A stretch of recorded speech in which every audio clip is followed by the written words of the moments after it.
ওই উপদেষ্টা লাইসেন্স পেলো কিভাবে? এখানে দেখেন, আমি সেই সময় আইনটা আপনার পড়ে শুনাইতে পারি নাই।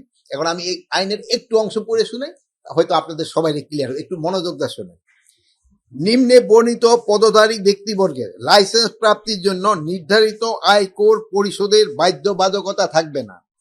এরা হলো স্পিকার, ডেপুটি স্পিকার, মন্ত্রী, প্রতিমন্ত্রী, উপমন্ত্রী, সমপর্যায়ে সম্পন্ন ব্যক্তিবর্গ, সংসদ সদস্য, সিটি কর্পোরেশন মেয়র অবলিক ক শ্রেণী পৌরসভার মেয়র, জেলা পরিষদের প্রশাসক, উপজেলা পরিষদের চেয়ারম্যান, বিচারপতিবৃন্দ, সরকারি গেজেটে বিজ্ঞপ্তি সনদপ্রাপ্ত মুক্তিযোদ্ধা, জাতীয় বেতন স্কেলে ষষ্ঠ ও তদূর্ধ্ব জেলভুক্ত কর্মরত অবসরপ্রাপ্ত সরকারি কর্মকর্তা, সামরিক বাহিনীতে কমিশনপ্রাপ্ত প্রথম শ্রেণী কর্মরত অবসরপ্রাপ্ত কর্মকর্তা, চলমান জাতীয় দলের শুটার যথাযথ কর্তৃপক্ষ কর্তৃক প্রত্যায়িত হবে।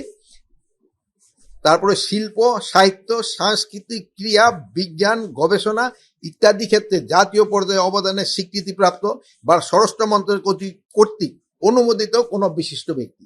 এদের কিন্তু ওই দিন থাকবে না। আর একটু শেষ করি, ওটা বলবে উপনিষেধে 32(1) এর ক, খ, গ, গ, ম বর্ণিত ব্যক্তিদের ক্ষেত্রে বয়সের বাধ্যবাধকতাও থাকবে না।